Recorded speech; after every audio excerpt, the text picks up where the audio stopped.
விசுவாசிக்கிறேன். இன்றைக்கு கர்த்தர் கொடுக்கிற ஒரு வார்த்தை 2 கொரிந்தியர் 1ஆம் அதிகாரத்தின் 4ஆம் வசனம். அந்த வசனத்தின் கடைசி பகுதி, எங்களுக்கு வரும் சகல உபத்திரவங்களிலேயும் அவரே எங்களுக்கு ஆறுதல் செய்கிறவர். இதை பவுல் எழுதுகிறார். அவர் சொல்றாரு, அவர் சந்தித்த அத்தனை உபத்திரவங்களிலும் அவருக்கு ஆறுதலா யார் இருந்தாரா? கர்த்தரே அவருக்கு இருந்தாராம். இன்றைக்கு கர்த்தர் நம்மளை பார்த்து சொல்றாரு, உங்களுக்கு நீங்கள் எதிர்கொண்டிருக்கிற, நீங்கள் அனுபவித்து கொண்டிருக்கிற, நீங்கள் அனுபவித்த அத்தனை உபத்திரவங்களிலும் நமக்கு ஆறுதல் செய்கிறவர் கர்த்தர் மட்டும்தான். மனுஷங்க ஆறுதல் செய்யவே மாட்டாங்க. மனுஷங்களை நீங்கள் நம்பவே நம்பாதீங்க. நம்மளுடைய ஆறுதல் கர்த்தரிடத்துல இருந்து மட்டும்தான் நமக்கு வரும்.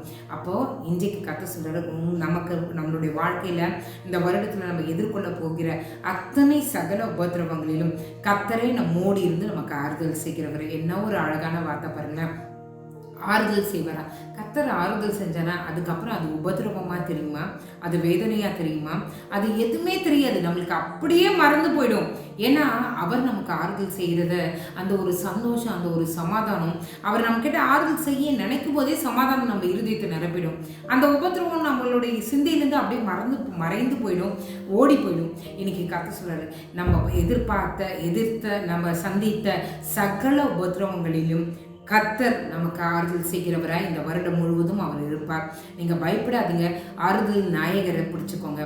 அவர் நமக்கு ஆறுதல் செய்ய அவர் விரும்புகிறார். உங்களுடைய என்ன பிரச்சனையாக இருக்கட்டும், என்ன இழப்புகளாக இருக்கட்டும், கர்த்தருடைய ஆறுதலை தேடுங்க.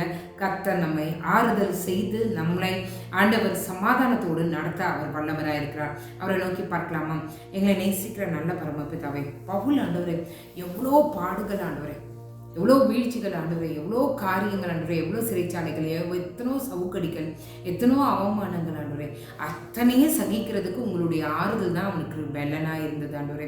இன்றைக்கு ஆண்டவரே, நாங்களும் ஆண்டவரே எங்களுடைய வாழ்க்கையில் எவ்வளோ அவமானங்கள், எவ்வளோ காரியங்களை நாங்கள் சதித்து கொண்டிருக்கலாம் ஆண்டவரே.